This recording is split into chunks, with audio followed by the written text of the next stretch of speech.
Hello and welcome to Crux Investor. We caught up earlier today with Stephen Roman, CEO of TSX listed Uranium Junior Global Atomic for a 2020 roundup and a little look into 2021. If you want our thoughts and opinions on that, you can go and find those at cruxinvestor.com/club. You can also find detailed company reports and analysis. You can find commentary from experts from around the world on a variety of commodities and companies. There are training videos on there to help you get a little bit better at diligencing your own investments. There are summaries of other interviews that we've done just to save you a bit of time. And of course, why don't you join our community of investors sharing their thoughts and ideas with each other in a nice, safe environment. So that's cruxinvestor.com/club. And of course, we'd love your feedback too. So do give us a like, leave your comments below. And if you want to see what we talked about today, take a look in the description. Stephen, how are you doing, sir? Matthew, I'm doing very well. Thank you very much. We're staying healthy and staying very busy. Good lad. And you're also looking immaculate for this end of year roundup. Thank you for joining us. Well, I thought I'd dress up because it's the end of the year and it's Christmas and we've had a good year. So despite the pandemic, Global Atomic has done extremely well in 2020. We've got our zinc plant running at capacity right now. The price of zinc has moved up from 80 cents to $1.26, 27 a pound. So that is going to expedite our payout of our project loan in 2021. And of course, our big flagship Dasa project has been progressing extremely well with our PEA, our preliminary economic assessment, completed and submitted to the market in May. And then our development plan, our environmental impact statement, hydrogeology, all of that completed over Q2, Q3, and we submitted our plan to the government with our application for a mining permit at the end of September. So now we're awaiting the award of our mining permit, and of course that'll move us into the next phase. Yeah, busy year, and we've been with you all the way, listening to your story and how the market's perceiving you. I got to say though, I think all uranium markets, uranium juniors recently have seen a little uptick in the price. You know, you guys are up at 90 cents now, and I know you want more than that, but that's not bad. What do you think's happening out there? Have people just suddenly woken up to uranium?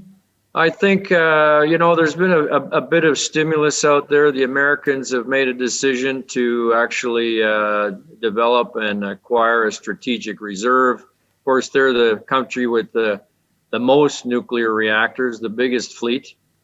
And they now, right through every level of government, they've decided that nuclear is definitely the way to go to have a solid base load power, and that they don't have very much of their own uranium. So, it's helped the industry generally. And then, of course, the dwindling of excess supply out there. I think people are starting to realize, hey, the slop in the market is being cleaned up, and utilities have to start getting back into the market. So, Cameco has announced that the utilities are now approaching them, starting to think about long-term supplies. And, a lot of their supplies are also dwindling and they need to stock up. In addition, of course, to all the new reactors being built around the world. So the United Arab Emirates, UAE, just announced they commissioned their first 1,400 megawatt reactor a week ago. And they're very excited. It's a Korean built plant. But a lot of plants are being built now. I think 55 under construction, another 40 probably by the end of the decade. And the big new technology, I would say, that's coming to market are the small modular reactors. So those are going to be much cheaper to build, operate, and be basically accessible to very many more communities. It's interesting. So this is all very, very positive for the uranium industry, generally speaking. Well, yes, interesting for the nuclear fuel cycle generally. And we were talking in our weekly uranium show that we have about this momentum, right? This momentum in the marketplace, this fear of missing out, that people are suddenly realizing the supply demand story. They're hearing the supply demand story. They're seeing these sorts of statements by the US government as well, and they're putting their money where their mouth is. So I think, across the board, uranium juniors have benefited from this for sure. But if you don't mind, I want to talk about a couple of things. I know you just talked us through some of the things in the year, but I wanted a little update, take the chance, as well as a 2020 update, but just talk about the pilot plants. I mean, has that delivered the phase 2 and phase 3 elements yet? So what we did, just so the people know that are listening in, we actually drilled off our flank zone with cash flow that we received from Turkey. It allowed us to develop that whole asset, that mine plan. But we then shipped a lot of ore from Dasa from the first 5 years of mining, so every level. And we brought that to a facility called Process Research Ortec here in Canada that are very, very experienced in uranium extraction, metallurgy, developing flow sheets, etc. So we decided to run a pilot plant that we've organized 3 campaigns. So as we go through each campaign, we do more optimization, tweaking, and we confirm the flow sheet that we've developed. That's a reflection a little bit of the flow sheet that Orano uses up at Cominac, because we're effectively the same kind of ore. But now we've had a very successful run with that, and we'll be making announcements in Q1 about all of the the optimization that we've achieved with these pilot plants. But what it also shows is that, the metallurgy is clean, the recoveries are good, acid consumption is low, and that we've got a very viable project with the flow sheet that we've developed. Okay, interesting to see what those numbers when they come out. So talking of Q1, mining permit, are we going to see it? I think so, yep. We're looking pretty positively. With everything going on in Niger. Of course, there's an election on the go as well, but both parties, the incumbent party, the other parties, they all want to see this project go ahead. It's the greatest new uranium project in the country, and everybody's behind it. So we expect news fairly soon. Yeah, and I think things have been delayed, because we were due to speak with the Ministry of Mines last month. It's been moved to February to get the elections out of the way. So I think people are pretty much focused on that. Have you been able to get any of your team in country due to COVID restrictions? Yeah, absolutely. So you know what? Funny enough, they have better protocols much quicker there than they do in Canada. So basically, you land. You get a COVID test when you land, and by the time you get your baggage, you're free to go if you're negative. Wow. There's none of this 2-week lockdown or waiting for results for weeks. It's very quick. So we've got our consultants there right now as we speak. They've been at site. They're laying out the plans for the mill, for the tailings, for the portal. They've been up to Arlit to visit with contractors. The local contractors there, of course, they've been in the uranium mining business for 50 years and developing infrastructure. They work and do work for Orano, etc. So we know these people. They've worked with us in the past. We've built roads with them, etc. And so we've met with all these people. Everybody's very excited to get involved. They know about our project, of course. And I know it's been a very successful trip. And actually, we have a big crew coming out on the weekend. And they've been there for a couple of weeks. So very positive. Yeah, it's interesting. I love that story, the fact that they're more efficient dealing with COVID than, we hear lots of stories. People sitting in hotels in Perth waiting to get back to their families, but they can't for 14 days because of the quarantining conditions. Interesting.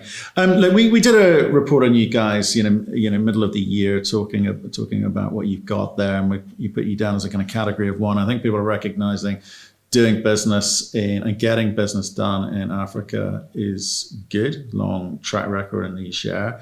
But more importantly, you will become a mine. You can become a mine without the kind of long delays in permitting. So I think that's the attractiveness of it. So can you just tell us what we can expect to see next year? I get the Q1, you got some drill results coming out, or the assay component coming out. I get we're looking for the mining permit, but what's 2021 look like for you guys in the context of where we are in the cycle?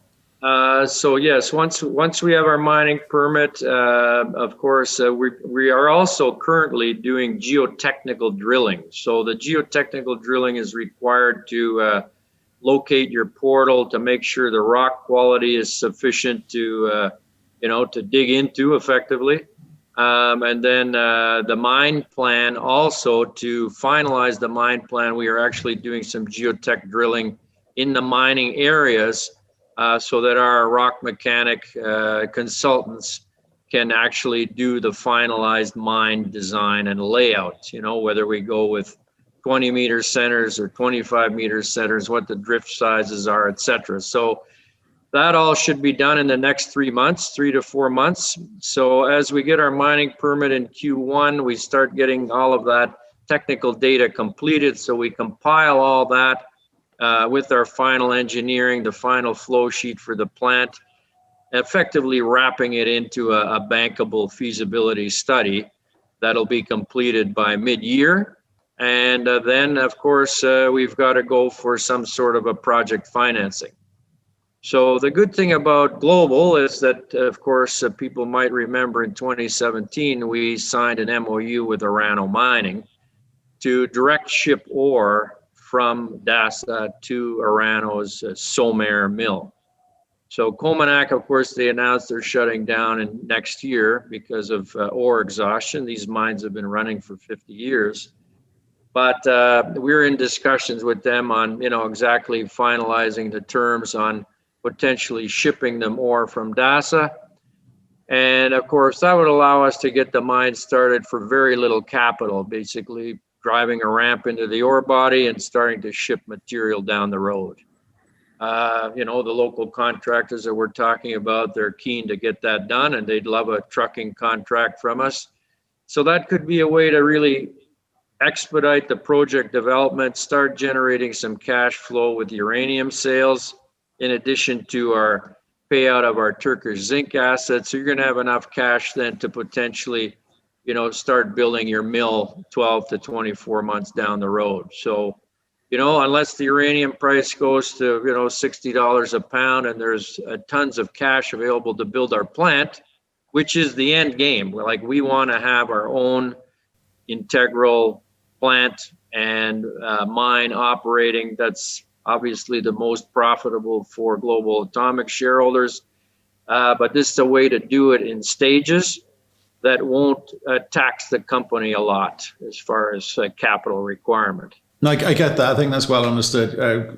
Paying off the Befesa loan quickly with zinc at prices that they are today, that's very, very encouraging, and I get the staged approach to minimizing the capex requirements, and I suspect you'll be optimizing that along the way too.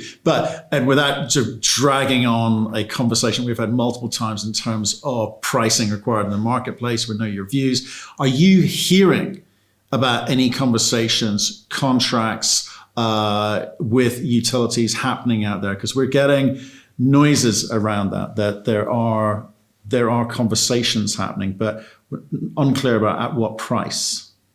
There are definitely conversations. Price is still sort of up in the air, I would say. I think the spot price will start moving soon. Term pricing now, people are talking in the $40 range for 2024 when we would be in production. So if we go ahead with everything on schedule, we should start moving dirt on site by the first quarter of 2022 and actually be able to start shipping ore to Orano by mid-2023.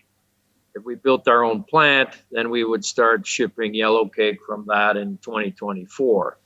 So, our base case Modeling has been done at $35 a pound. We've done sensitivities down to $25 a pound, up to $50 a pound. Clearly, if the price is $40, we're going to be quite an exciting project from a profitability point of view. Yeah, one of the few, I suspect, one of the few at that price. Thanks very much, Stephen. I mean, great year for you guys. A nice way for you to end it with the share price getting appreciated in the marketplace finally. I think I'm keen to see what happens Q1 with you guys. It sounds like some big announcements to be made there, and a bit more clarity on timing and economics too. So have a great Christmas. That's all I can say. Thank you very much, Matthew. You too and the family. All the best, and we look forward to catching up with you when we have our mining permit and giving everybody an update. Beautiful. Okay, see you soon, sir.